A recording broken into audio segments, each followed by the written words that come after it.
That's good.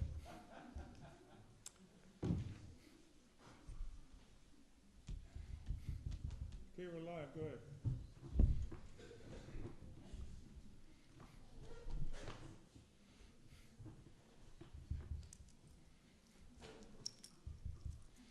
We're good to go, David. I'm waiting for Yep. the black questions first. In the meantime, I'm going to start. Good evening again. I'm going to just start by introducing Paul Melicant as a candidate, and Lou Ternatsky, Keith Swanson, Peter Bresner, and Chuck Sienna. And now, Chuck Sisania. I'm terrible at pronouncing names. Okay, now, we're going to start in the middle here with Keith. Keith, please get up and say about 5 minutes or so here of who you are and why you want to be here and what you will do for the Community Services District. Okay, I'm Keith Swanson. I don't think I need 5 minutes. I first want to say thank you to David and the Grassroots Democrats to help sponsor this event today. It's been sort of a struggle today with the CSD. Was not going to allow this to be aired on Channel 20. And fortunately, through their efforts and corresponding with them, we're able to get this on the air on Channel 20. My whole objective of this was we had a meet the candidates with them. It was a small group. I felt it was important that this be televised and have more people meet the candidates that some are not familiar with. So that was my primary goal here and nothing more than that. Unfortunately, the two incumbents are not in attendance today. And this invitation started out early September. So I've lived in Los Osos for 14 years. I was on the LOCAC for 6 years as treasurer, as co-chair, was also part of land use chair and traffic and circulation. Then I was on the CSD water ops committee for 2 years, and I've been on the finance committee for over 2 years in my second term with the finance committee. The reason I'm running is just the current budgets and things that are going on in the CSD, especially the committee level. There'll be some recommendations that are made by the committee. In fact, this last budget was unanimously rejected by the committee because there were errors in the budget, additional errors. I mean, there were just all kinds of problems with it, and also in the way they were using the reserves. And the board completely ignored that. And so I felt and compelled that, we need to address this. And so that's why I'm running for the CSD. I think I've had a lot of experience in Los Osos, learning about Los Osos and how people feel about things on one side or the other. And that's why I'm doing it. Thank you. Okay, I'd like to have Chuck go next. Do I really have to stand up?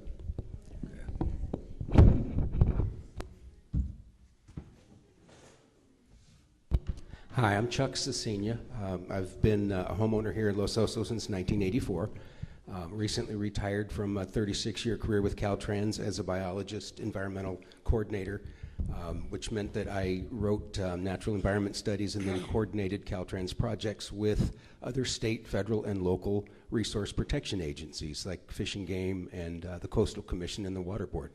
So I'm very familiar with all of those other agencies that the CSD might have to deal with now and then.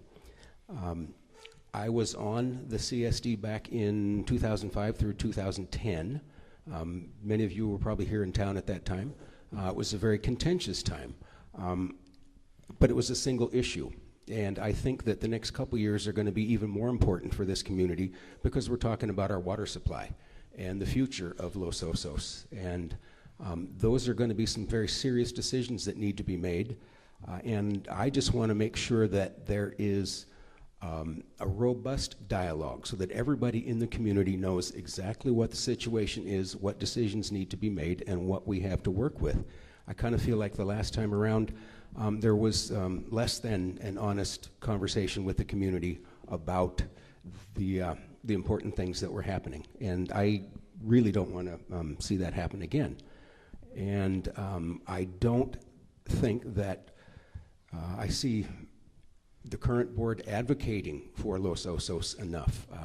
2 weeks ago, the Regional Water Quality Control Board had a hearing in San Luis Obispo. It was their regularly scheduled meeting here in town. They had an agenda item on the Los Osos groundwater basin, and what they wanted was an update on the draft basin plan that had been released almost a year ago. They invited the 3 water companies here in town and the county. None of them showed. The CSD at least, and one of the other water companies cited the confidentiality of the adjudication that's going on. I'm not sure if everybody knows, all of the water companies in the county are involved in a court adjudication over our groundwater basin. That's what the basin plan came from. All the water board wanted was an update. Where are you at? When's the final coming out? That kind of thing.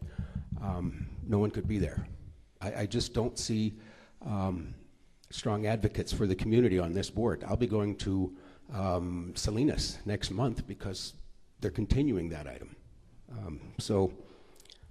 I'm used to doing that kind of thing. In the 4 years since I was on the board, I've traveled to Monterey, Sacramento, Santa Barbara to meet with Coastal Commission and water boards and make sure that Los Osos issues are in front of them. And so I would like to do that again, but this time as not just a member of the community, but as part of this board. Thank you. All right. We'll hold the applause. I'd like to have Lou next.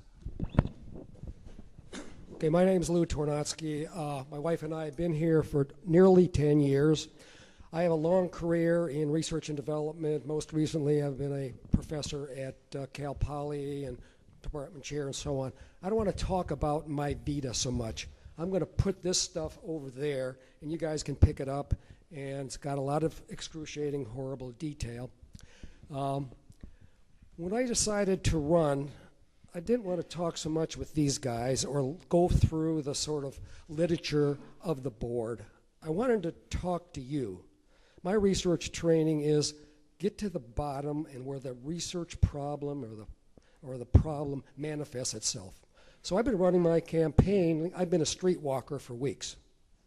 What that means is I go out 2.5, 3 hours every day, ring doorbells, have this, and sometimes somebody will answer it, and we'll have a conversation.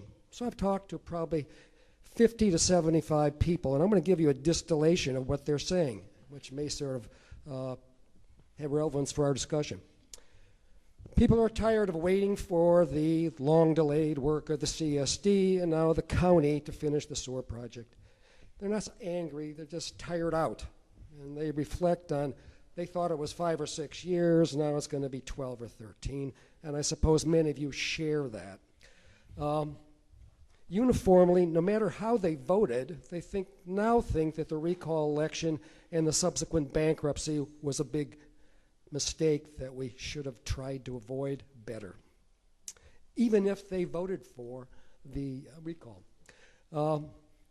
There is empathy for Golden State water customers among CSD water customers, but there's really great concern about the likely costs and duration of such a move, plus its potential to derail the needed upgrades to our water system. Most all of the respondents and people I talk with are tired of the seemingly endless conflict-ridden meetings of the CSD. I asked all of them, well, do you ever come down here? I don't want to do it. I watch it on TV. It's kind of like a bummer. There does seem to be a lot of interest in a more attractive and finished community, a different kind of a Los Osos. And people talk about parks, recreation, visual upgrades, and so on. How we do that, how we pay for that is not clear at all. So that's what I think most of you are thinking about, are talking about, or at least the people I talk with. And I'm going to talk with a bunch more between now and the election day. Thanks. All right.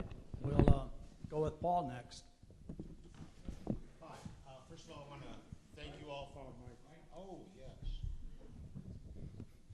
I should have a big enough voice to cover the room. Thank you all for being here. It's a wonderful turnout. Thank you, David, and thank you to the other participants. I've lived here 21 years. We didn't just end up here.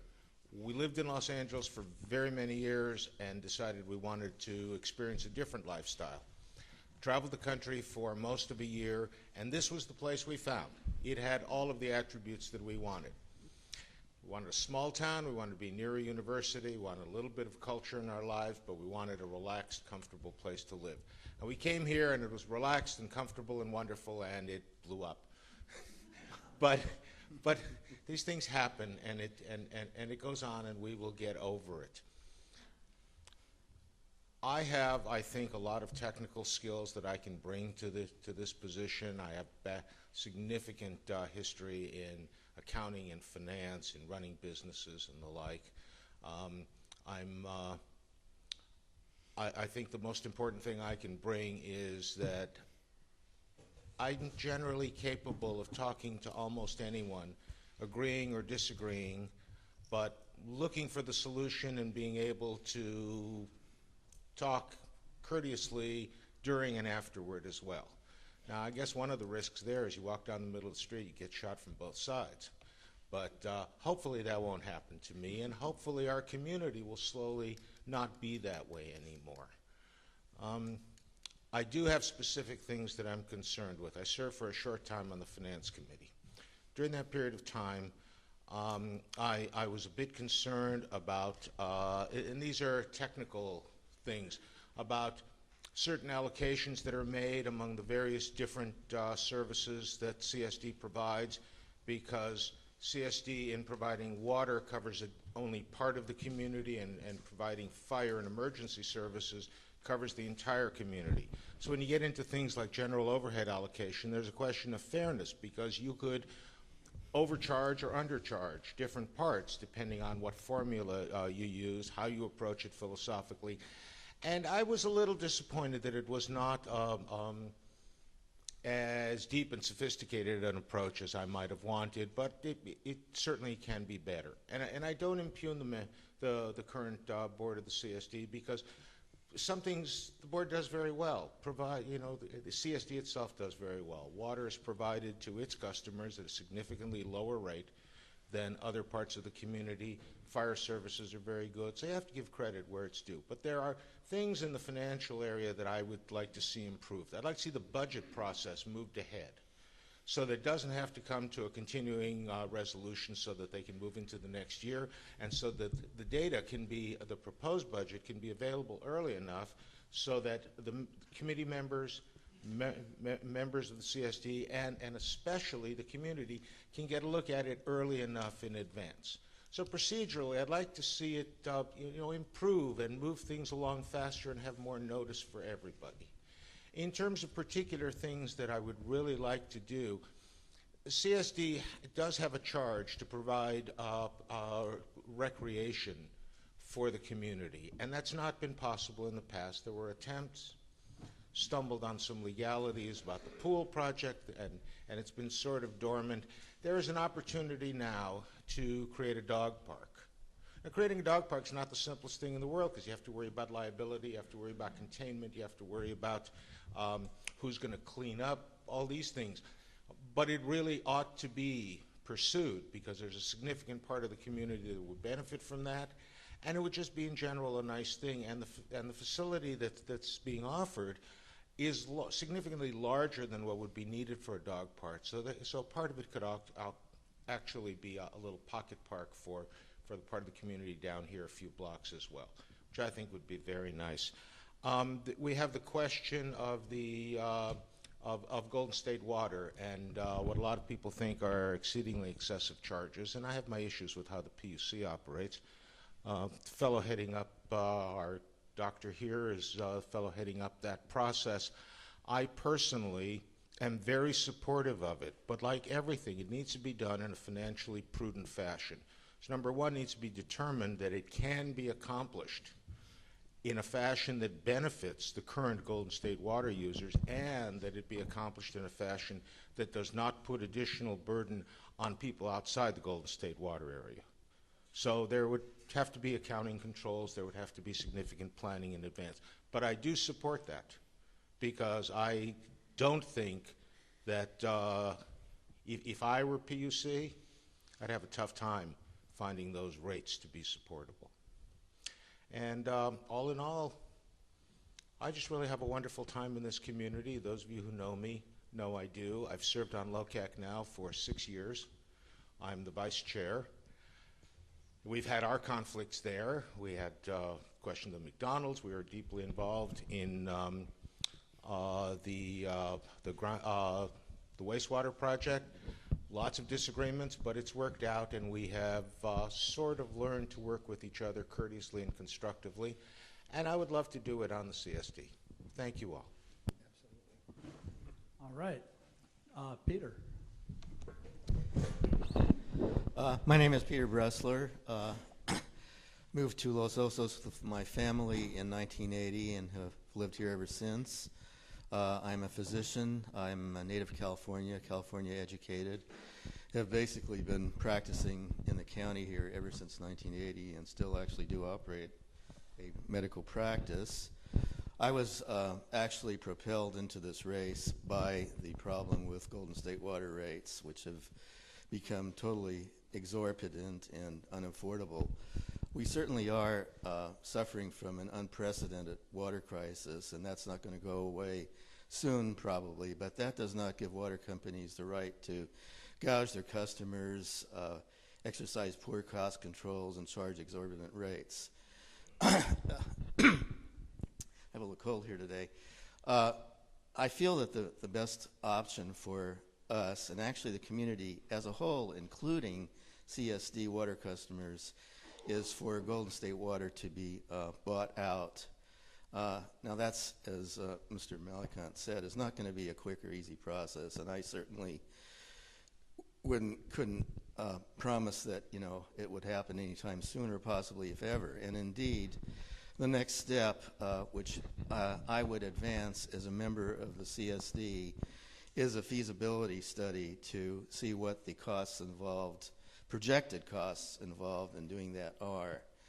That in itself is not an easy process. And even a feasibility study will not be an ultimate guarantee of what a buyout would cost.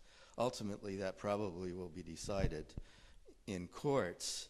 The buyout process by community water districts, by privately owned districts, has been accomplished in at least one other community in California, which is Felton. It is underway in Ojai, and I think there's good progress there, and it's been started in Tustin. And in fact, only about 10%, and my understanding is only about 10% of community of water purveyors in the United States are privately owned. So we in Los Osos here really are suffering from kind of a exceptional situation. And I think also another issue of importance here is that potentially a buyout or ridding ourselves of Golden State Water really is a benefit of the whole community. There has been litigation between the CSD and Golden State about water basin rights. This would give CSD control of the entire basin. Golden State Water does not really have the interest of the sustainability of the water basin at heart. Their interests are returned to their stockholders, and they are guaranteed an 8% return, regardless of whether they even produce any water here or not. So, that's really significant. 8% per year going to a company for providing water here. Beyond that, I feel also that we need to look at some other alternatives for increasing the water supply here. I spent a little time looking over the 300-page water basin report, and it indicates that we've been overdrawing the basin here for about 30 years, actually, and that continues to be the case. And even with implementation of the water treatment plant about 2 years from now, it'll take about 30 years for the nitrate levels to fall in the upper aquifer. So we've got big problems here, and I think we need some more imaginative solutions. And basically, I think we need to look more seriously at trying to bring other water sources into Los Osos. we suffer from a unique kind of problem here. First of all, we're limited to drawing water just from the land that we sit on here in Los Osos. That's what the Los Osos water basin is. All our water comes from Los Osos water basin. That's it? 1 minute. All right. Well, I didn't think I was going to fill that. In any case, in addition to that, by virtue of being close to the ocean, we have saltwater incursion. So not only are we drawing just from our own water basin, but the saltwater is coming into it. And, the primary method of mitigating that has been conservation, and that certainly should take place. But I also think we do need to bring in other water sources. And I guess that's it. Okay, thank you. I think I've got everybody here. So now I would like the people that put out the cards for the questions to bring them up here.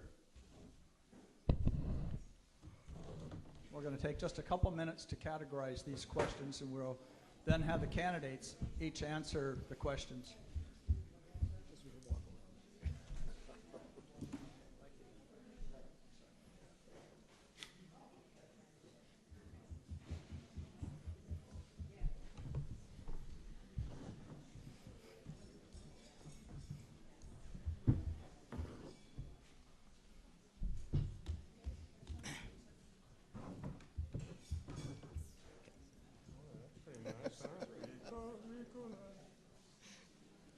Yeah, it just wasn't good timing.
Resume.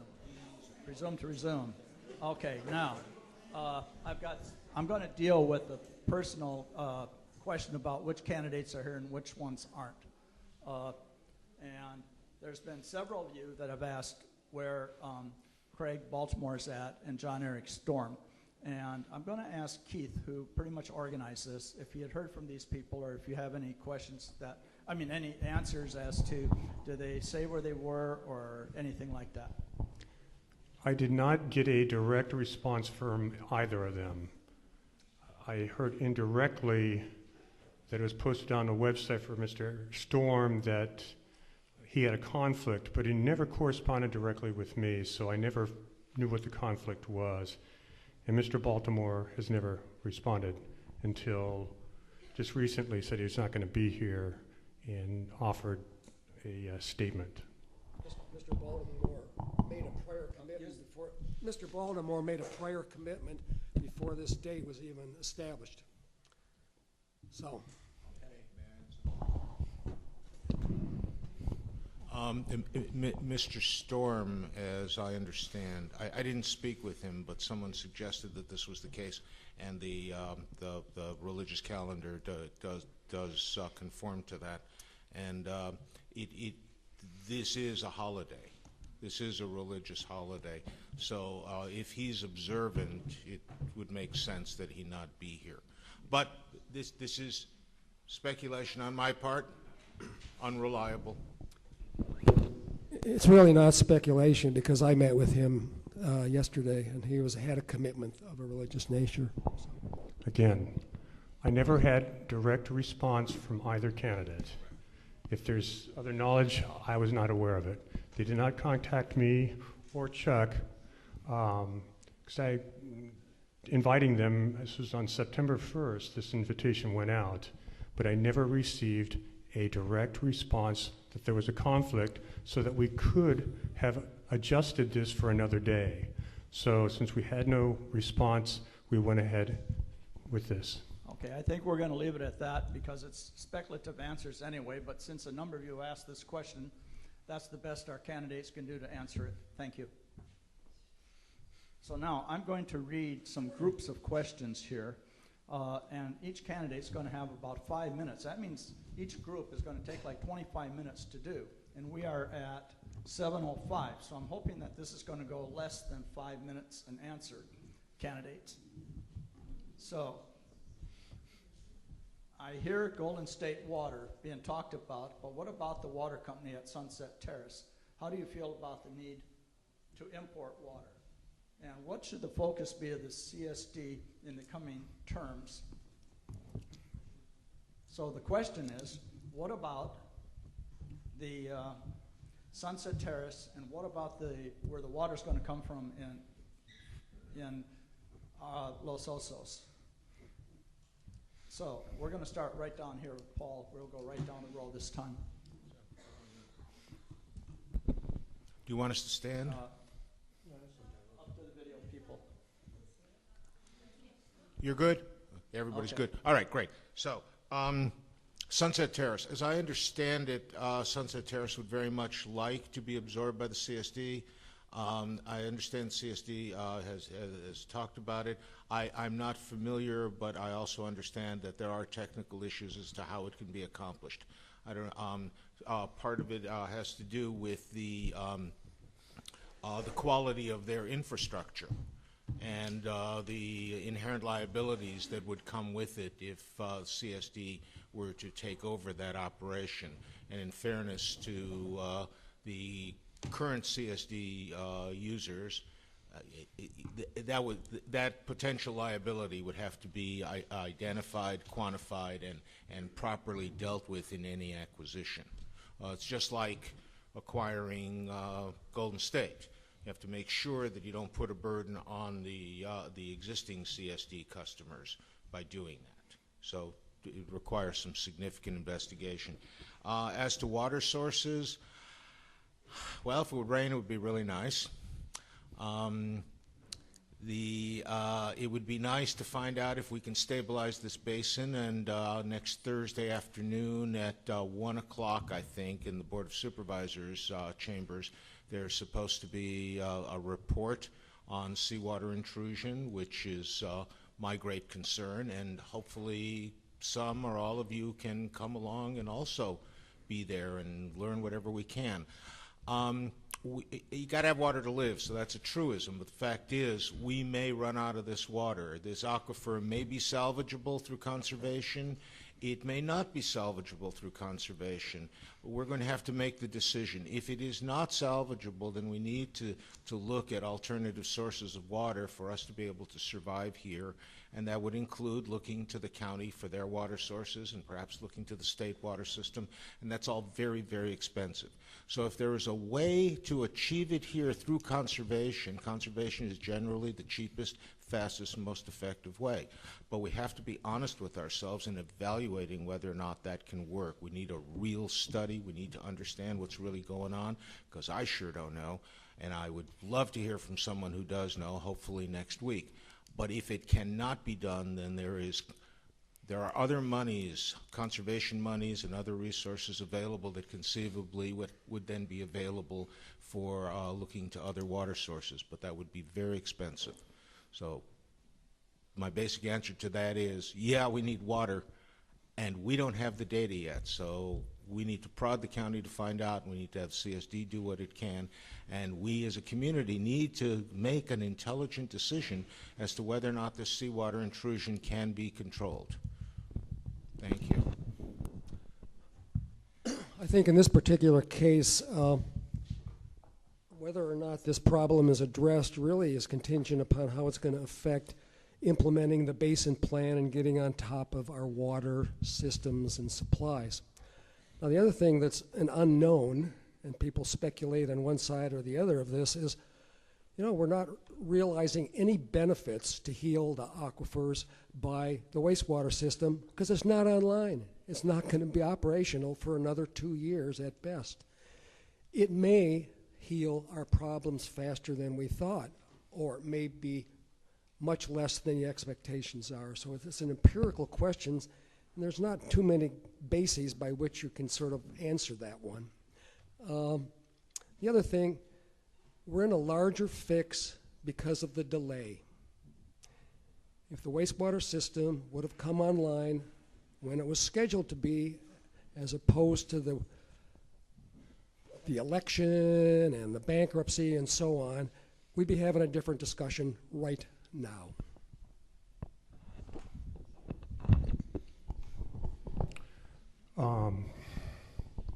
Imparting water is, my concern is to all the ratepayers of the CSD, is that importing water is just not an option. We're so burdened. The CSD is currently looking at, they've hired a consultant to raise the rates again, also to address emergency rates as well.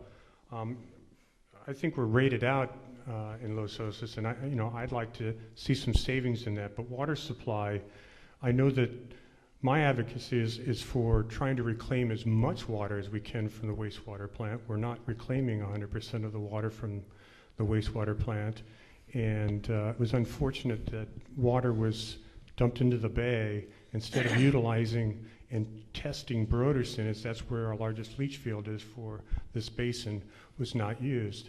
And there's a lot of, reading the basin plan, a lot of this data is old.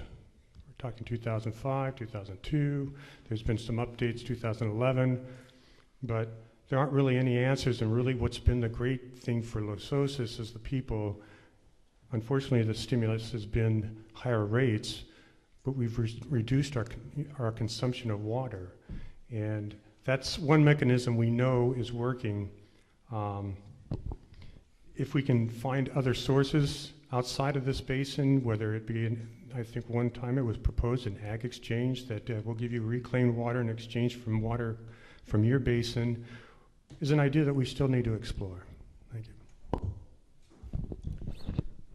The first part of the question related to S&T water, which supplies Sunset Terrace. I think that is a bit of a sticky question because right now it appears that anything that would change their status would certainly result in an increase in their rates, because I believe they're on flat rates, and I'm not even sure if they have water meters, because that was addressed in the water basin reports. One of the financial aspects was putting water meters in Sunset Terrace. But be that as it may, they're closest to the ocean, and therefore the wells that they use are most susceptible to seawater incursion, and ultimately they may lose those. And it probably would be to their benefit to incorporate with the CSD for alternate water sources. With regard to importing water, certainly the best option is indeed conservation, and indeed in the water basin report, plans actually are in place to recharge the aquifers by moving water from the treatment plant to the Broderson site and have it go into percolation ponds there, or something to that effect. But that actually also does not answer the question about new water sources. Indeed, I think we will have to look at new water sources, and it will cost money. Yeah, as I said before, Los Osos basically capped the capacity of the aquifers here about 30 years ago. And ever since then, we've been drawing them down. Implementation of the surge treatment plant may mitigate that to some extent, but I think we do need to look at new sources of water. There were a few mentioned in the water basin report specifically. Actually, there's a section of the report, and I would encourage you to pull that up. It is online. It's about 300 pages long. It's certainly a tremendous work, whoever put that together, and it's not attributed. But they refer to a few alternatives. One is desalinization. Another is rainwater entrapment by the sewer system. The third is state water. And actually, I was somewhat surprised to learn myself that the state water line actually ends in Morro Bay. There was a alternative tendered for bringing it over to Los Osos, also, although there's a question of whether the line would have the capacity to do that. And that would also be quite costly. One alternative that was not at all mentioned, which I think is a very good one, actually, is for Los Osos CSD to acquire a little farmland east of town, get water rights to that, and drill some wells there. The saltwater intrusion comes from the west side in, and if you just go to the east a little bit, it does not become a problem. Now, this is existing farmland, and obviously the farmers have the water rights there.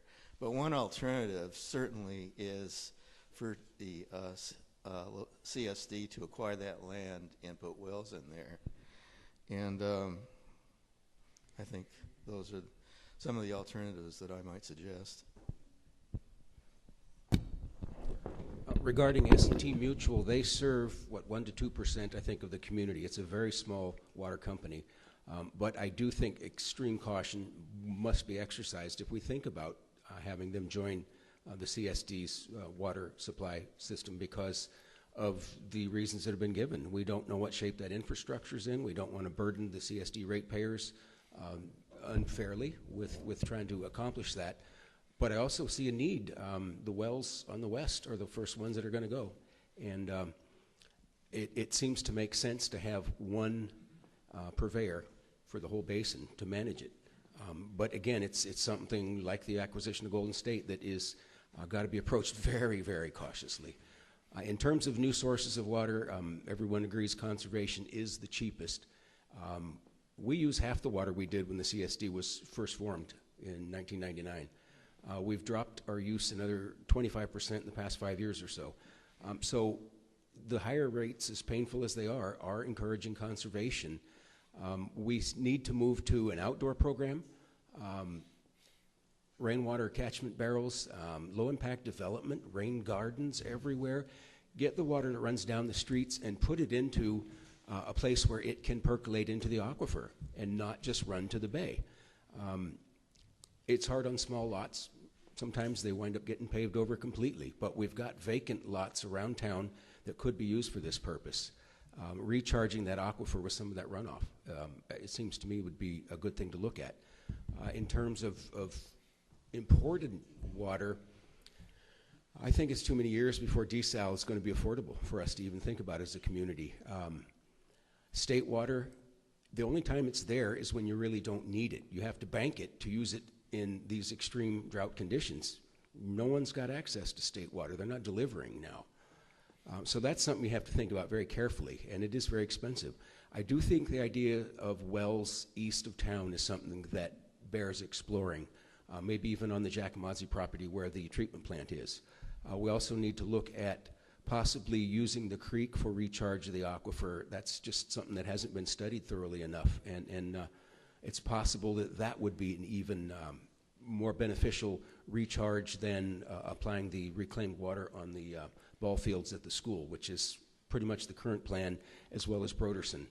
And we just don't know how Broderson is going to work. At one time, the previous project was going to put all of the reclaimed water on Broderson, and the county has acknowledged that that was a wildly overestimated attempt.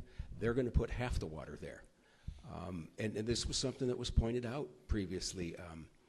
The solution was going to be to put extraction wells downhill in some of our neighborhoods in case all of that water at the leach field wound up bubbling in people's backyards. So the county is going to use half of that water, but which points out the fact that the previous project really was incomplete, because there's a big storage basin being built out at the treatment plant now to store the water that we don't have a place to put.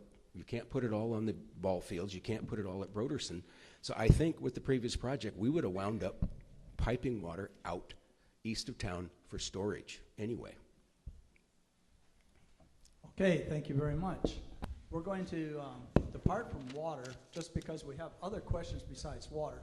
But the majority of the questions that you all have passed forward here have to do with water for the most part. But I'm going to change this just to make sure we get some of the other topics. And one is, this has to do with the subject of parks, candidates. What can be done about the lack of parks in Los Osos? Do you know that the dog park proposal also includes 5 acres of greenbelt, as well as the Pine Avenue 5 acres, 10 acres for the public? How will you get this project through? Can you help with the dog park to become a reality? Can we count on you? And this time, we'll start with Chuck and go this way. The dog park is an interesting proposal because it involves trading water credits that are at that existing property for, I think it's 12 single-family residences spread throughout town. The reason the people that own that property don't want to put houses there is the return wouldn't be as good. It's not that valuable because it's on a busy street, it's on a corner. The county required a lot of road improvements. They don't even want to build on their own property. So what they're offering is a dog park and the other amenities in exchange for being able to build 12 new connections to our water supply throughout the rest of town. I'm certainly in favor of parks and dog parks, although I think we live in the middle of the greatest dog park in the world right now. I guess some people need fences around their dog park.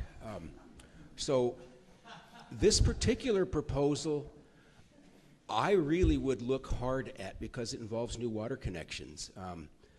And condition number 6 of the coastal development permit for the wastewater project specifically states there will be no new wastewater connections to undeveloped properties until you prove you have an adequate water supply.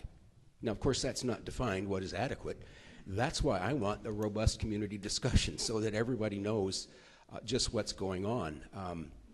And I think complying with that condition number 6 is going to be very problematic without new sources of water. And I just don't, because of the unknowns, we don't know how the project is going to affect our groundwater basin. We're shutting off the 5,000 leach fields in exchange for a few other things. I think we just need to be really cautious about new water connections.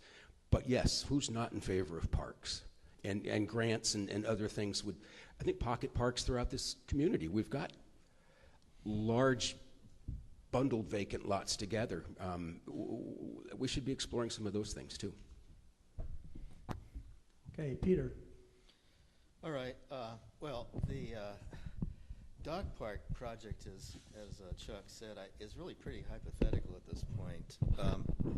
Because I mean, that land is currently owned by a Southern California developer, and they're proposing as obtaining water rights to develop some about lots in Los Osos in exchange for giving it to the CSD, and that may be a questionable proposition.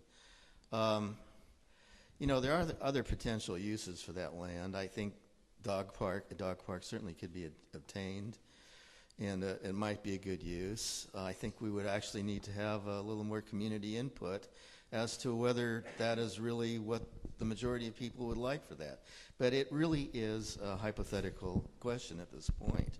And, you know, until some action is taken with regard to having it actually turned over to the jurisdiction of the CSD, with the possibly detrimental effect of allowing development of some more lots and taxing the water supply at a time when it really cannot be done, you know, certainly questionable.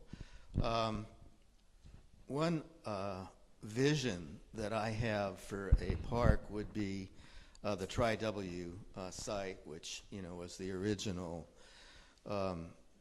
sewer plant site, which now is actually owned by the county. And unfortunately, the CSD does not have any direct input at this point about use of that land. However, we certainly can try to advocate to regain control of it. We certainly should have it. It's in our territory here, and the county really shouldn't have to be dictating to us how that should be used. Part of the whole process of recovering from the bankruptcy, indeed, is to try to regain control of our community here. And, you know, I would hope that ultimately Los Osos could even incorporate as a town. And, you know, that's a long process, but, you know, we've got a big black mark with what happened with the bankruptcy, and there's a lot of obstacles to overcome. But, you know, that process of advocacy can be started. And specifically with regard to parks, I would certainly be looking at the Tri-W site.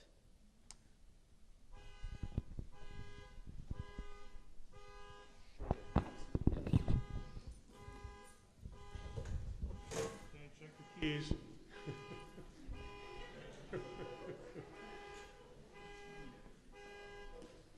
There we go. We're back.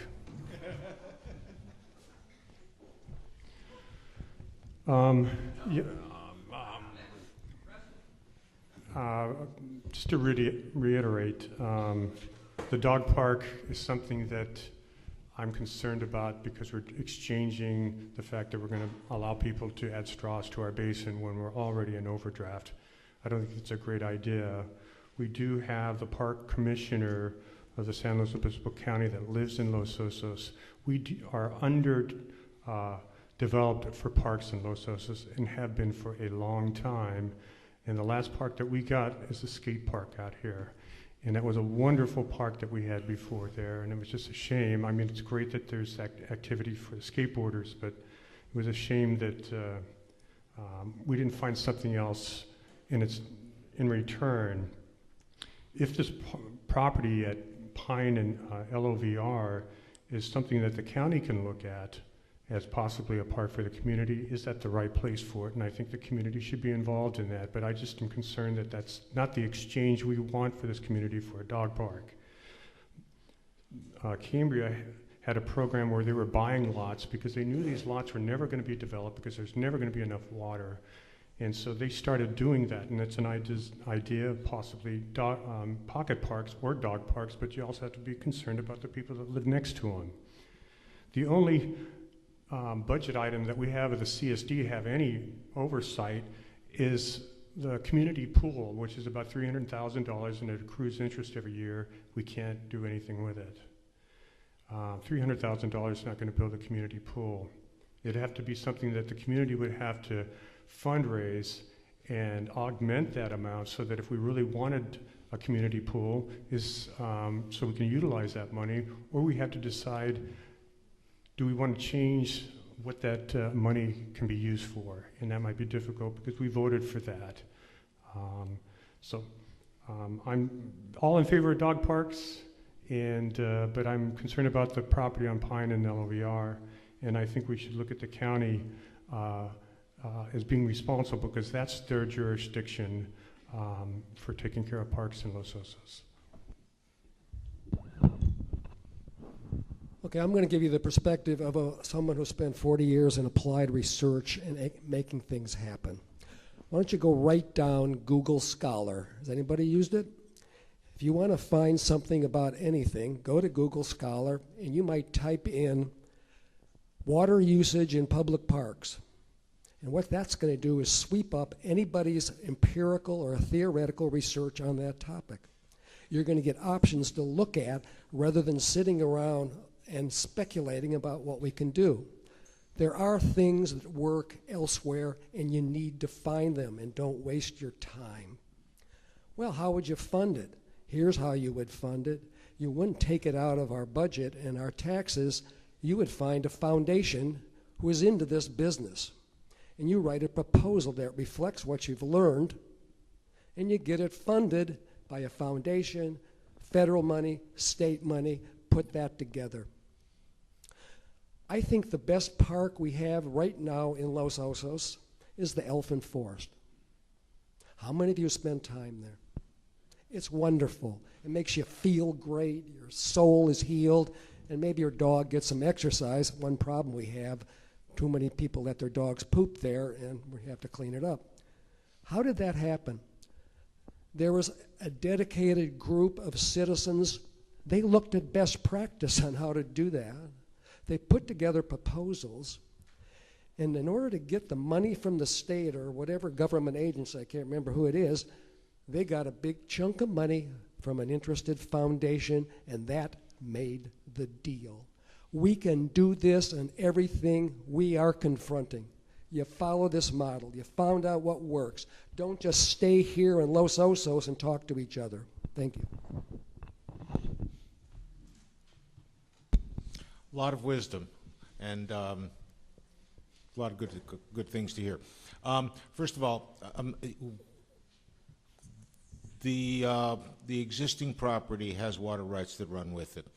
They find it uneconomic to develop, and they would rather develop somewhere else. My understanding is that in all cases, they would still have to satisfy all of the other governmental requirements as to the Coastal Commission and everybody. So I think we need to look carefully at what the steps are.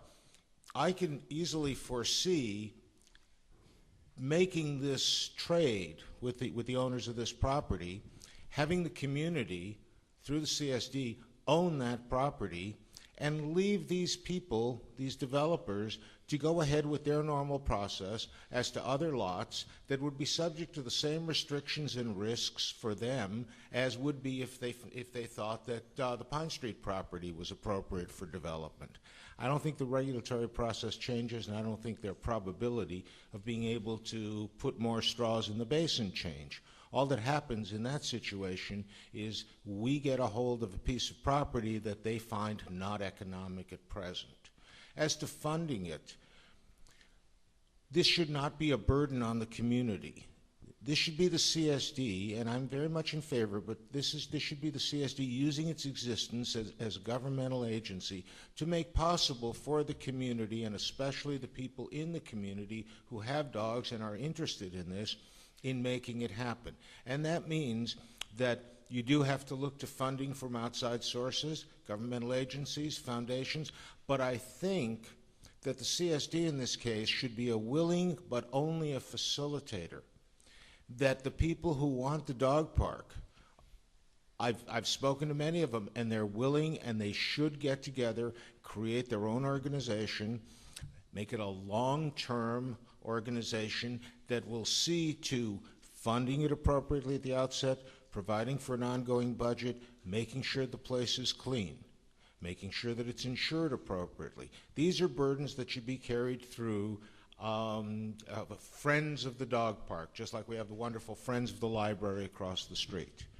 And CSD should just be a facilitator, and that's all I want to see happen. Okay, thank you very much. Now, I'm going to read the next group of questions, and then we'll get back more to water. Rising costs. Property taxes are going up. Are we getting double taxed, especially for seniors? Are you willing to recover the losses the Los Osos Community Services District suffered from the sewer project? A personal one, Tom Salmon wrote a commentary saying our CSD was obsolete and should be dissolved. Please comment in a way that would have to do also with whether to replace it or not. What is your vision of steps the CSD could take to preserve our water supply? Well, that one is more of the other water. How do you feel about development? And do you support Los Osos in incorporating? Now, you don't have to answer each one of these, but kind of take this as a group. And we're going to start out with Keith this time, and we'll work down to Peter and to Chuck. I'm sorry, what was the first question? Okay, the very first one. Hold on. I got them in reverse order here. Rising costs. Property taxes are going up. Are we getting double taxed, especially for seniors? That was the first one. The second was, are you willing to recover the losses the Los Osos CSD suffered from the sewer project? Okay, I got it. Okay. Okay. I'm not quite sure that, property taxes are going up as a result of the sewer project and the assessment. I know that there was a mailer that was sent out by the county recently that was inaccurate, especially for multifamily homes as well as mobile home parks. Extremely different, which gave a shock to these people that received it. It was $165 a month for single-family homes, and I think it was like $135 for mobiles, and it was way out of what was actually proposed and what was in the assessment when that was done. I think we all feel that we're overtaxed. I don't know if we're double taxed, but that's my concern is just as far as water rates are concerned, because that's another tax that you're going to be paying. I want to mitigate that and look for savings internally in the operation of the CSD. I think it's a little bit bloated. Losses from the prior sewer project. I think it's history that's come and gone. There's a lot of things you could have debate on both sides. To me, it was tragic that they started the project before the recall. We certainly could have saved millions and millions of dollars had that not happened. We let contracts out, and we were then obligated to them, and it was unfortunate. Development, we've been overdrafted, as Dr. Bressler has stated, in this community for 30 years. How can we consider additional straws in this basin, especially since we don't know if this basin is going to be able to sustain what we have right now? And it's scary to think that Cambria are predicting they're going to run out of water in December. That's amazing to me. And Los Osos being incorporated, I just don't know if there's a tax base for this like Morro Bay with hotels and all the things that generate revenue for us to be able to be incorporated at this stage, especially since we're unable to develop. Who's next? Peter, please. All right. Well, with regard to Mike. Yes, sir. I'm not sure that property taxes really going up either. They were basically pretty much fixed with a 1% annual increase with Prop 13 in 1978. And indeed, that 1% compounding certainly does add up, but that's the law, and unless we get another state proposition that changes that, I think that's what we're stuck with. There are other fees and assessments which come in on property taxes, which, do increase those. I might just add as a general concept that our water fees that we pay to water companies, such as Golden State and the CSD come out of our disposable income and are not at all tax deductible. Now, if somehow through infrastructure improvements or increased efficiencies, that might result in some increased assessments on property taxes, those fees would become tax deductible if they reduced our water rates. So our paying our water rates the way we are is absolutely the worst way to do it. So that's, one angle that we should be looking at. I certainly hope the CSD isn't dissolved. The bankruptcy actually has been discharged already. It is history. The problem now is that our credit is shot, and basically we're going to have big obstacles if we want to ever float bonds in the near future. And, that's kind of that situation, and I'm not sure exactly what the possibilities are to avoid that. In terms of development, certainly until this water crisis lifts, we really cannot permit any appreciable development. I really do feel for the many people who bought lots here long ago, hoping that they could build on them, and that is kind of a normal expectation. It's not speculation.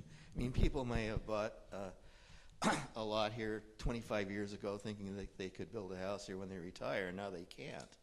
And, they've been paying property taxes all this time, and now they have an unbuildable lot. And I don't really think that's fair. But by the same token, the capacity of the water basin really has been reached. And until we really solve that problem, we cannot permit any further development. And again, I address the issue. Again, as Keith says, I'm not sure where the funding for CSD incorporation would come from. It's not an immediate goal, certainly, but something that we should be looking at in the long term. Chuck? Yeah, the property tax question I think has been addressed. I'm not sure about the double taxation question unless it was that postcard, the inaccuracies in that postcard that might have been triggering that, because it did look like mobile home parks and multiple family units were going to be assessed more or charged more than the assessment and rates and charges ordinance was going to allow. The postcard was just inaccurate. I'm not in favor of disbanding the CSD. I think we need as much local input and control as we can get. At least if you want to come and talk to the people who are on the board, you can do it right here instead of traveling to San Luis Obispo on Tuesdays. And that reminds me, earlier there was a reference to, I think, Thursday next week being a water summit at the county, and I think it's Tuesday, the normal Board of Supervisors meeting. Yeah. And it's really all things drought related. It's not focusing on saltwater intrusion here specifically. That may be one of the topics that come up, but it's drought related issues throughout the county. Incorporation, that's been kicked around for so long, it seems like if it was possible, somebody would have made an attempt at it by now. I'm not really sure we have the tax base for that. And again, the water supply is going to dictate future development. I'd like to see commercial opportunities here in this town, although I'm not sure they're linked to water so much. I mean, the 10th Street Grill just closed. They had a water hookup. So I'm not really sure why businesses come and go in this town. It seems like we have vacant properties, vacant stores. It's unfortunate, but I don't think it's linked to the water supply necessarily. But future development, new hookups are going to have to be we're going to have to approach that with extreme caution. We just don't have the water for it. And in terms of recouping costs from the past project, I think, I just don't know how that could ever be done. I think that decision was made when the recall was voted on and people realized that we were going to move ahead in a new direction. Thank you. We'll go with Paul next, followed winding up with Lou. So, are we double taxed? I was a really good tax lawyer. Really knew my way around the field. Yes, we're double taxed. No, we're not. It's just a question of what are the revenue levels that we as citizens are willing to permit legislators and others in government to enact, and what we approve in the various initiatives. I want to clarify there that the property taxes, there is a limit to how fast they can grow. 2% a year, but 2% a year compounded, if you're on a fixed income, it can really start to hurt you after a while. So I understand that. There have been proposals to change that, to bifurcate that system, to split it into residences that would continue under the present Prop 13 system of very slow and controlled increase, and to turn loose other non-residential properties and put them back to the old system where it was mark to market, and therefore every time the real estate market grew, commercial and industrial properties would pay more. There are philosophical arguments back and forth on all of that, and it comes down to ultimately, what do we as citizens choose when we vote? All right, that's how we get our tax structure. So there's no real answer. The CSD, try to reclaim what it lost, as was so appropriately said. Done deal, and we need to put this behind us and move forward in making our community work better. We had a tremendous amount of horrible conflict. People were horribly offended. People treated each other horribly. Needs to settle down. One of the things that could do it is improvement. We have a nice quality of life, but small improvements like a dog park, like little pocket parks, I think that those would be really useful. And we could reclaim some of what we lost through the CSD bankruptcy that way, perhaps. I'm not just trying to play with words. Question of development. I am very much in favor of people being able to exercise their property rights. I think it's an absolutely essential driver in our society and in our economy. We have the extra limitation. Everywhere you have the limitation of what the available resources are. One of the real limitations here is our water supply. We have to address it. Everyone here has spoken to it. Everyone is very concerned. Many people have been very involved and very, very knowledgeable. The question of why we don't have more business activity, I think my perspective is a little bit different. I think we lack critical mass. I think 10th Street Grill, from an economic point of view, 10th Street Grill and other businesses that we've lost in this community, we just don't have enough people in this community to support a significant and growing business sector. And we could do that if we were able to grow in a reasonable and rational fashion that didn't destroy the nature of the community, but the problem is we have to first deal with the water problem before we can do those things. And if we do succeed, then this is a wonderful little place. Everybody loves to come here. Anyone who comes here loves it. So we would have more people living here. It's a great bedroom community. We would share in the growth of the county, which seems to be inevitable, and we would be able to have a couple more stores here and there and better services, and not have to go into San Luis Obispo or other places. And the final thing that all of that leads to, and that I would be wonderful if it could, and it's connected to also the question of the CSD, I think that local control, as contentious as it can become, is also one of the very best tools for making your communities work, for getting people involved, and for actually ending up with what you want, even if you beat each other over the head, so long as you're courteous in the process. Well, that's one of the problems we've experienced. We beat each other over the head, and we were not courteous. And there are wounds that are still not healed. But I'm a big fan of local control. There are times when you just add an extra layer of government, doesn't get you anywhere. If we could incorporate, I would be the first to support it. But we can't incorporate because we don't, as far as we're told, we don't have the financial base. We don't have the tax base to support it. I also understand this has never been fully studied.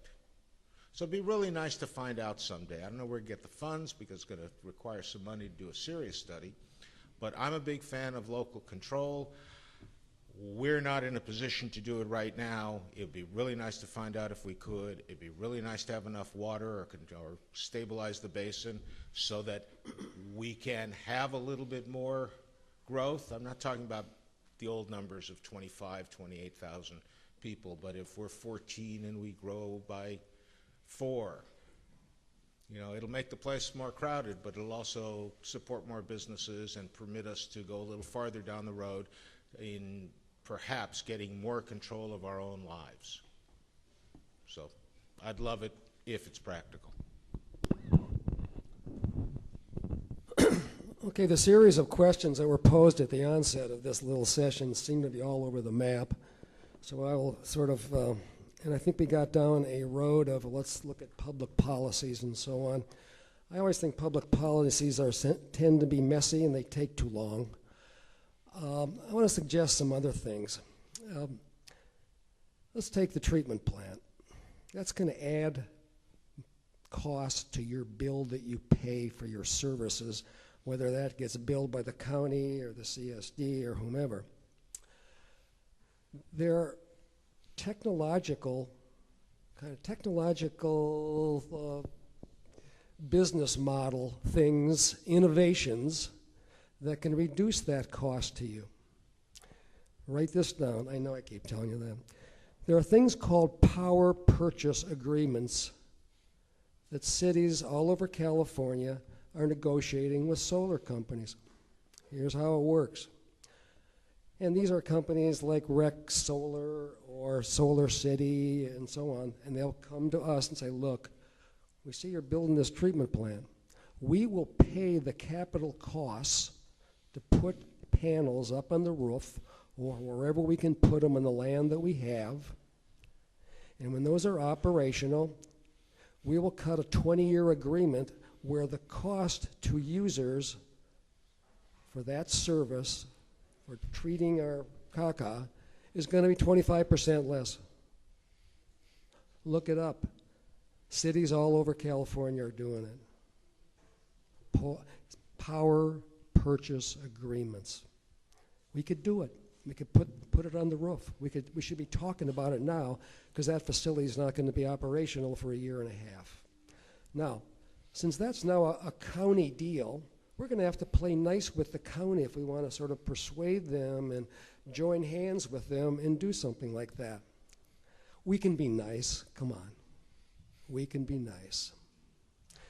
I think there's another area where there's a possibility of making it easier for people to do the right thing. We're in a water crisis.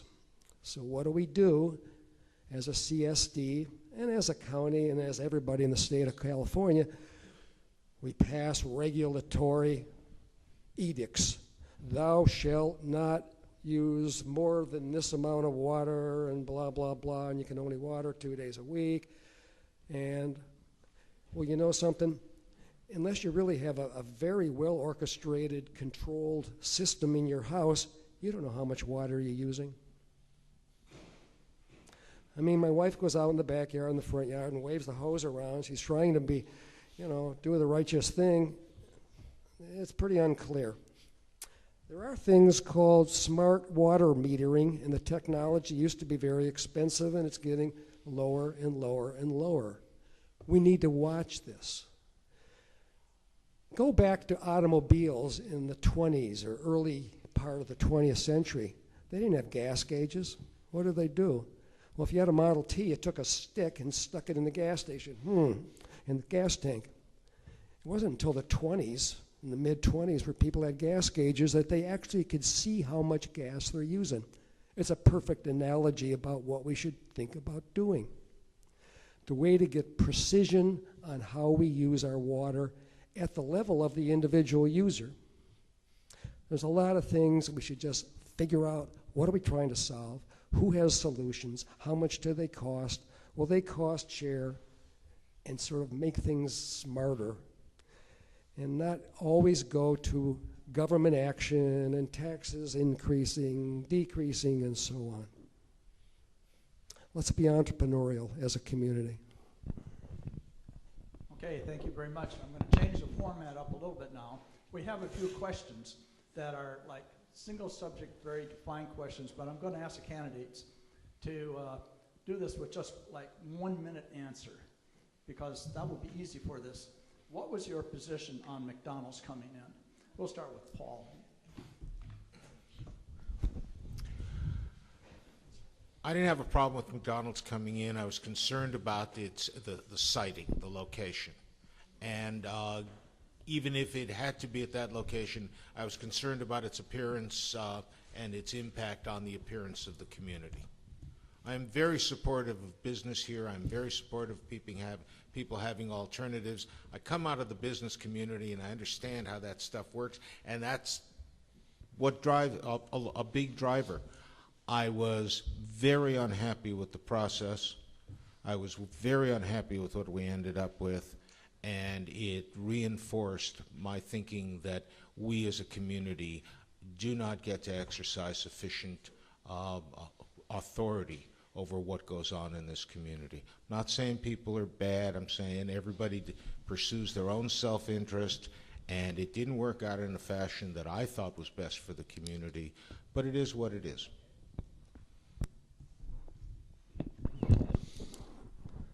I was the other voice in the room at the time. And I argued that we should try to welcome a well-run, well-organized, well-scrutinized McDonald's franchise in this town. There's a couple of reasons why I wanted to do that. I think we should have a much more robust town. Empty stores are not a good thing. It invites crime. It invites all sorts of things you don't want. And we got a whole bunch of empty stores and empty windows. The other reason I argued for it is I think McDonald's is a great company in terms of how it positions itself to do good deeds in the community. Ronald McDonald House, look it up. Now, I also did another sort of analysis of this.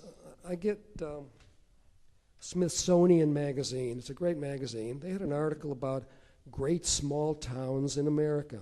And they sort of had little one-page summaries of those small towns. And you've heard of them. They're historical or this or that. Some of them are only a couple thousand, some up to the size of our town. So I said, you know, I'm going to go and see if I can find if those great cities, those great small towns, shun McDonald's. No. Need to wrap it, Lou? They almost all had McDonald's and somehow made peace, and I think we can. Keith? The issue with McDonald's, one, is if you go to Miners and Vaughn's and Rite Aid, there's no parking. That's without a McDonald's. So it's a concern for me is that where these people are going to park. The second thing is that it's a water issue for me, is the fact that that was a bank, has been a bank, did not have public restrooms. To exchange that now for open public restrooms as well as a restaurant just didn't seem, I'm not opposed to McDonald's at all. I think it'd be a great place for this community, but I just think it's just something that on the development end of it is just not the right thing, especially in that location, because parking is at a, it's already maxed out as it is. I really didn't participate in that discussion when it was going on, and actually I don't think it's been totally finalized. They're still working on some permits, which may be questionable. Basically, McDonald's really does not sort of fit into the vision of the Los Osos that I would like to see. You know, indeed, it may be better than having a vacant store there, and indeed, as Keith said, I'm not sure that's the greatest location for it. It's certainly a great conversion of its prior use. But in any case, you know, I would hope that we can foster locally owned non-national franchise businesses. And, you know, that's what I would like to see happen in Los Osos. That's about it. On a personal level, no, I was not in favor of McDonald's coming in. They're not even near the top of the fast food chain in terms of product. But that particular location, the drive-through and the was problematic, I thought, the traffic circulation issues. And again, the water use numbers seemed to me they were fudged for the bank. I mean, they must have been leaving a tap on inside there or something to come up with those numbers. Because there's no way that a bank was going to use that much water as they had claimed, and then on top of that, McDonald's would have used a lot more. So I'm more in favor of independent, locally owned businesses, and particularly not that franchise. Thank you. Okay. Let's see where to go here. Okay. Now, candidates, you're being asked now that current properties at the time when the sewer was starting out, 10 years ago, were told that once the sewer was built, that they could build. And now, with no water, what direction would they choose to go as candidates? What would you do to tell these people that thought that they were going to be able to build once a sewer was put in, like a grandmother home or whatever, and now can't? And we'll start with Keith.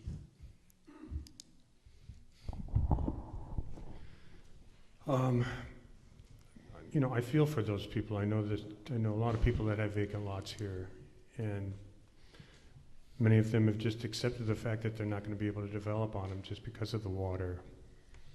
I know that there's properties that you can buy, let's say not Los Osos, that you find out that you can't put a septic system in or a leach field in, and you had all these dreams that this is going to be your dream home.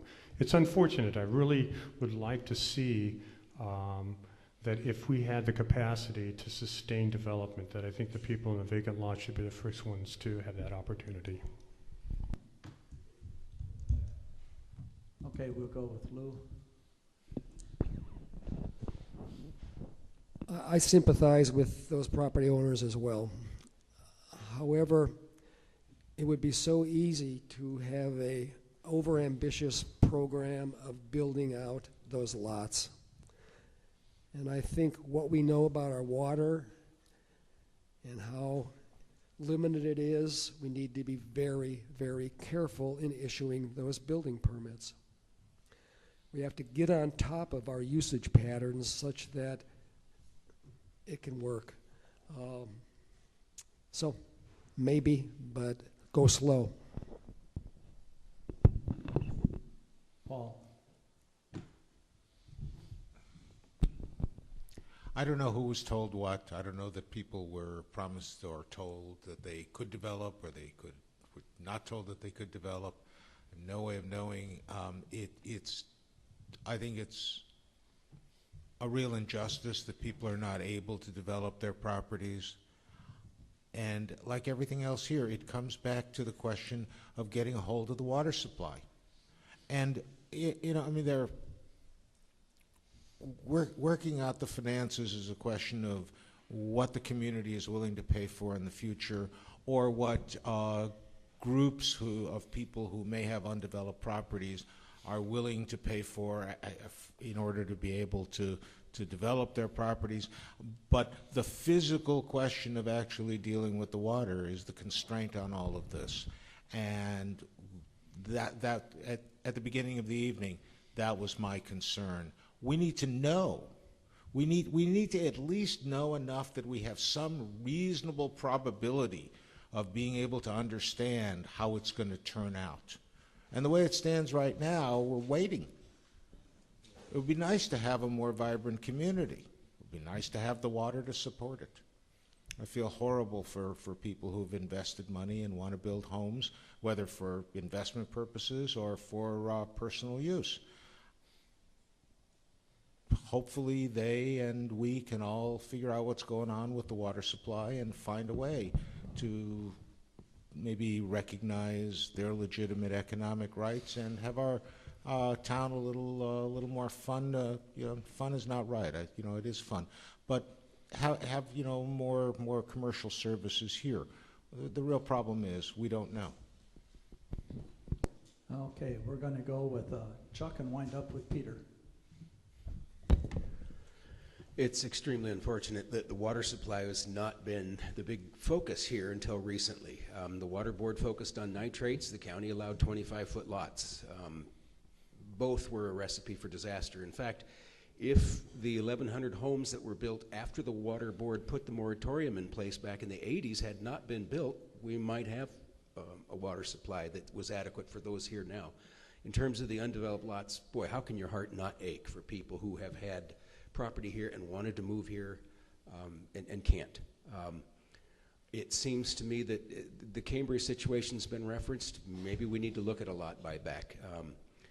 I'm the kind of person that would prioritize and say, Mr. and Mrs. So-and-so have owned for 30 years and been wanting to move here.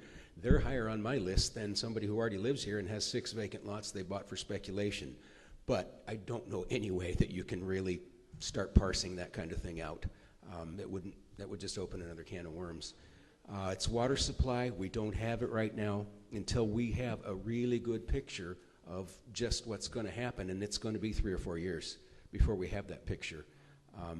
I just don't see how we're going to allow building, especially under Condition 6 of the Coastal Development Permit. Peter? Well, again, like the other candidates, and as I said before, too, I think it's very unfortunate that people who bought property here long ago hoping to build on it can't.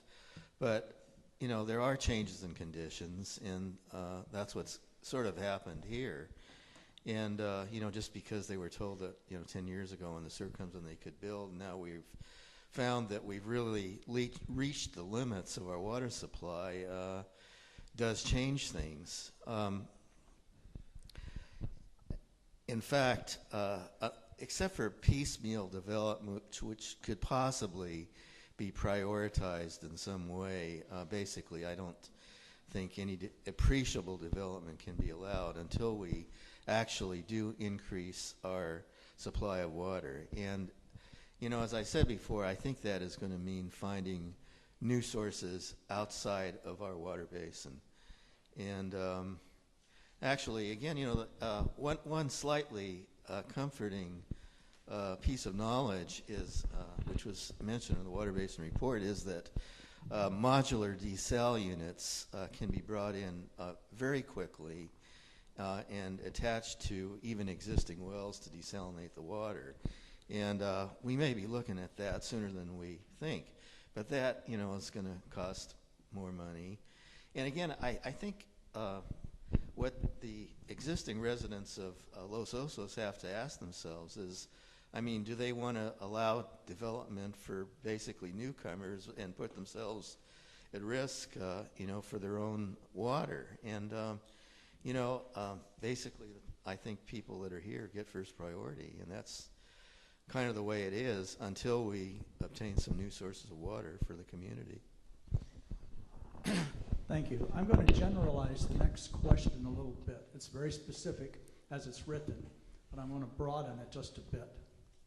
And if you were successful in terms of being elected to the board, you find yourself politically or perhaps viewpoint-wise on opposite sides of what other board members would be, how can you make it work as opposed to avoiding the do-nothingness of our current National Congress? And we'll start with Paul. Well, fortunately, I will not be in Congress, so that's really good. The only way I know how to do this kind of stuff is to actually sit down with people and talk about the facts. We're dealing with water here. We're dealing about the development of the community. We're not dealing with whether or not we should go to war in the Middle East, and we're not dealing with what the essential underlying values of human life are and things like that. This is not philosophy. This is how many molecules are down there that we can use. This is how do you make sure that fire protection and other emergency services continue to be provided on an efficient and highly effective basis as we have. Philosophy is really fun when you're sitting back with a friend and you're having a drink or you're doing high-level stuff and saving the world. What we need to do is save Los Osos. And I have a real commitment to the concept that if you talk to people courteously and you can get them to actually talk about the facts, what their goals are, and how you do the plumbing between the existing facts and the goals, and get realistic about how that works and do it courteously and try to be calm, then you can actually get stuff done. One of the things that whoever knows me in this community has come to understand, I am very respectful of people's positions because I want them to be respectful of mine. It doesn't mean I have to agree with them, doesn't mean they have to agree with me. Thank you.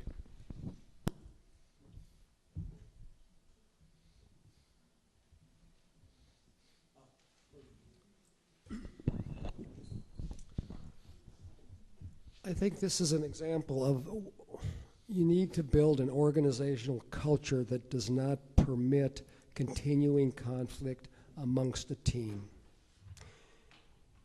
If it's to loggerheads to the extent that people can't work well, you go back and you discuss it some more.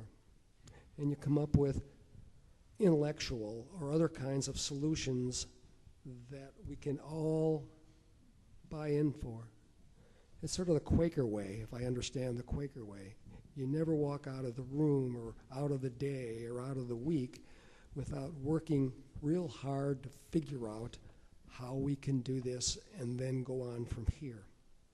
It's an organizational culture that has to be established and reinforced every day. All right, Keith? Being on LOCAC, I think, was, great learning, valuable lessons as far as, there was, even the board never agreed. And I think that's good because that just creates better discussion about an issue.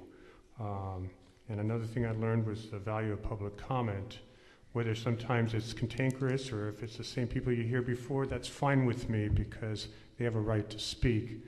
But I've also heard public comments that have actually changed my view of something and rethought the whole idea of whatever we were discussing or thinking about.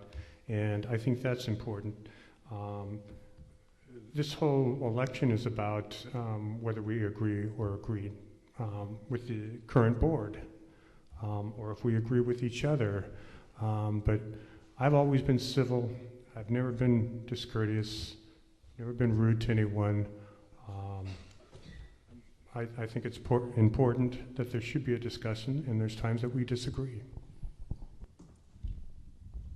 Peter? Well, it's a rather general question, and I think unless the specific issues are tendered, it's kind of hard to generalize. But to generalize for a gridlocked board, some of the approaches certainly are to further discussion among the members, try to advance one's own opinion, try to build consensus within the board and the community, and certainly to try to change the minds of other members with new information, if that's possible.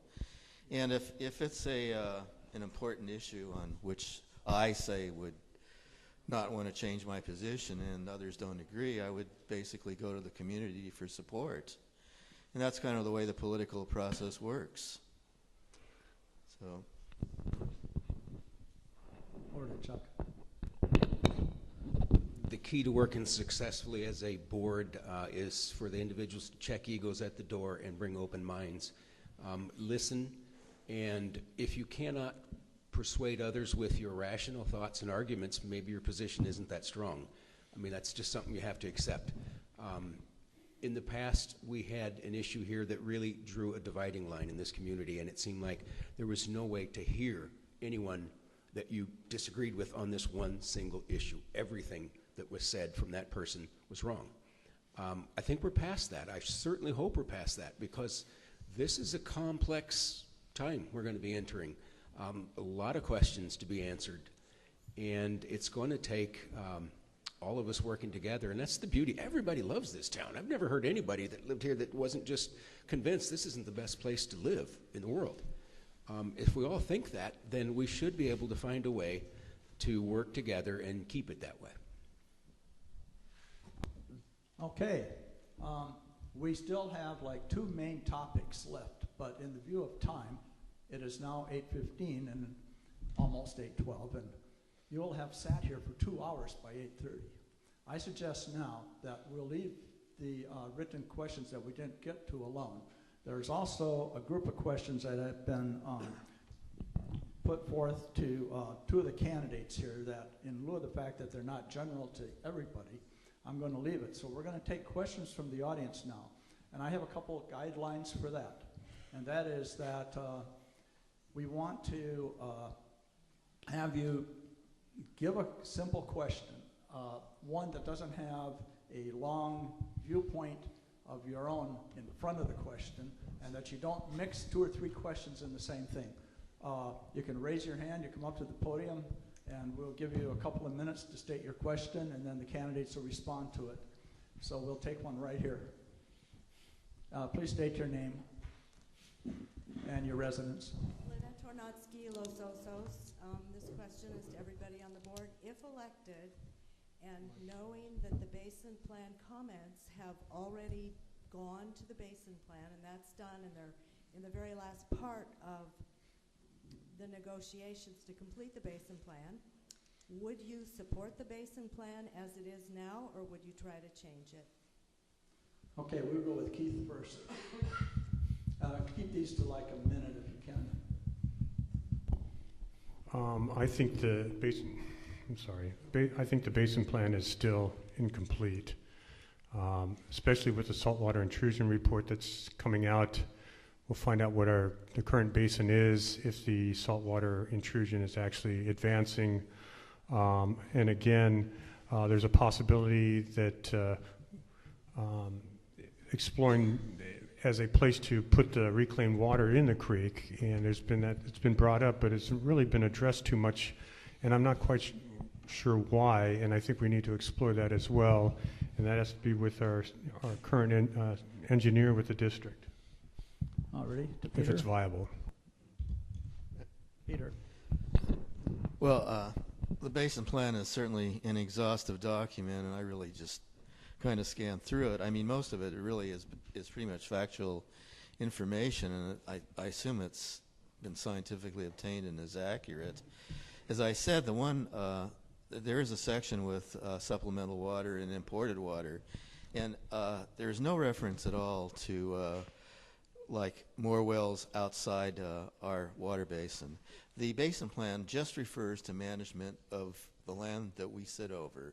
It doesn't really, it just peripherally addresses the bigger issue of water supply here. And that's really what we need to be looking at. Certainly the easiest and cheapest way is to make our basin work and conserve water here.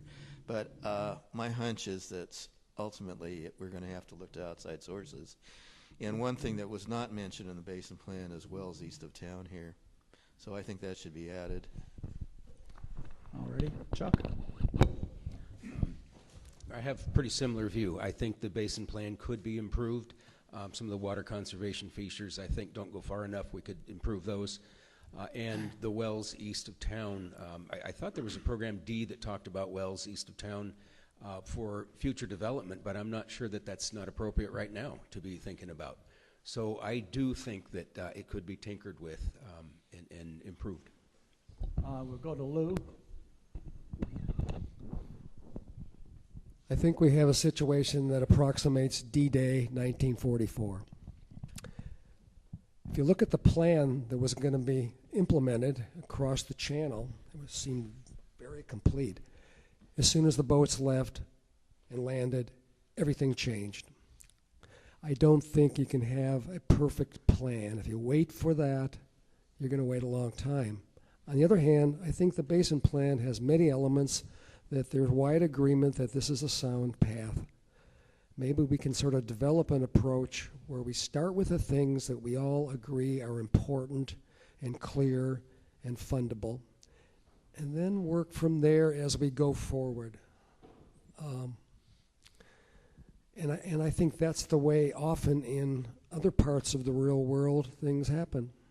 We start with this We're 70% there, and if we wait another 2 years, things are going to change anyhow, and the plan will be useless. Okay. I'll have Paul wrap it up here. An awful lot of work went into the basin plan. An awful lot of people committed time, effort. It's not simple to do these kinds of things. All plans, even the most wonderful plans, require modification. They require implementation and getting to know what's really happening, because you never really know how things in the real world are going to work if you're dealing with complex situations. So I'm supportive of the basin plan because the community did the work, and if the community didn't do enough work, then please join us and do more work. But I am fully supportive of continually looking for improvements. And that's the only way I understand how to do things. Okay, thank you. Do we have anyone else coming up here? Richard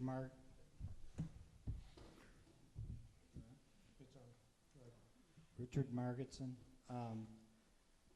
You're obviously running to fill either a vacant seat or the seat of an incumbent. One of the responsibilities as a director of the CSD is the firing and hiring, or vice versa, of your management team. Over the last 4 years, there's been 2 changes in the general manager, and there's a current general manager that was just hired more than a year ago. Are you satisfied with the current management of the district and the decisions that were made by the board with regards to the previous 2 managers? Okay, we'll start this time with Chuck.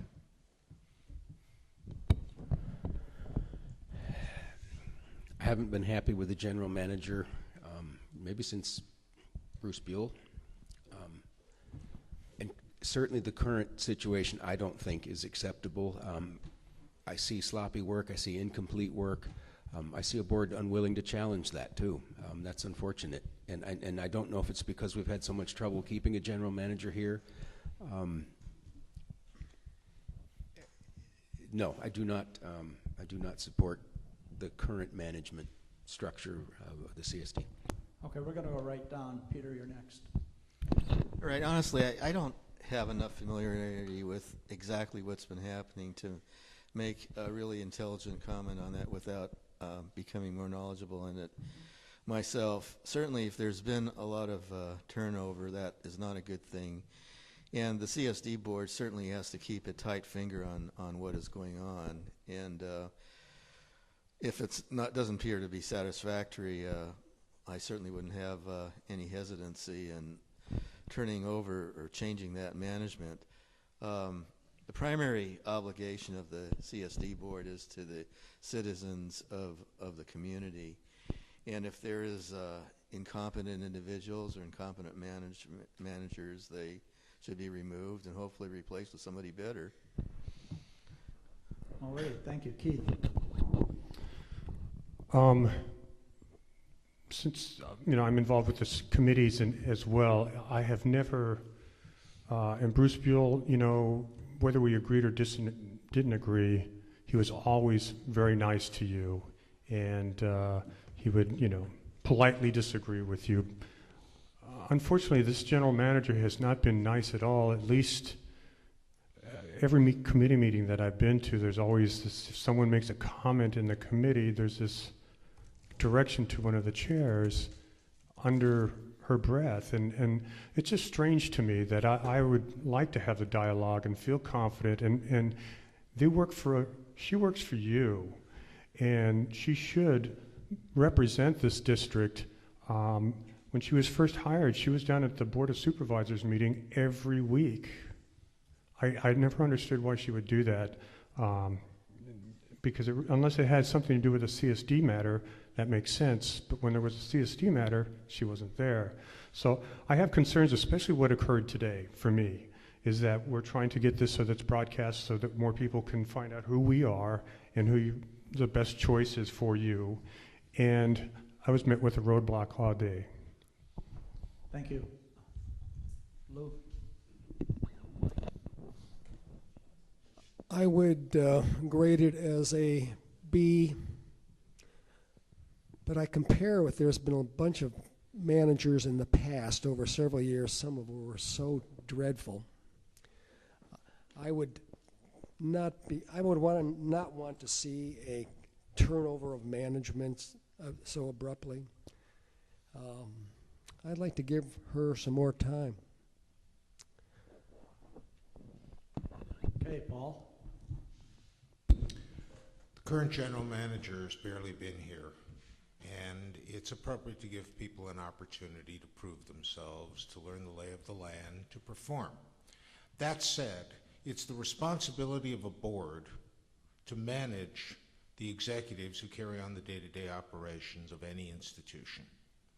And it's quite natural for people in executive capacities with significant years of experience to think well of their own knowledge and their own capabilities, and to want to influence the direction of their board, and to want to exercise control.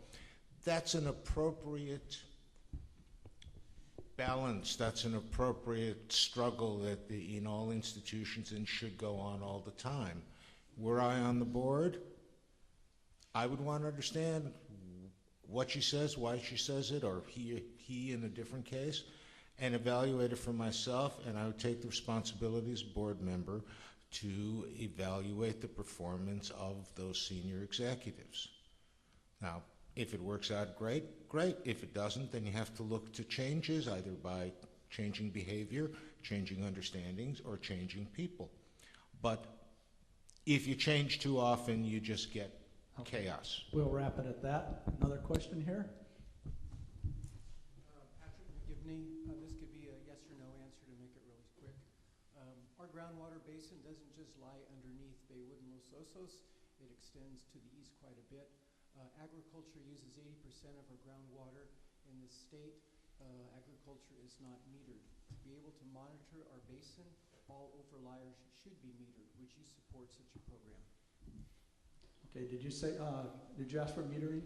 Of wells. Metering of all overlying users, yes.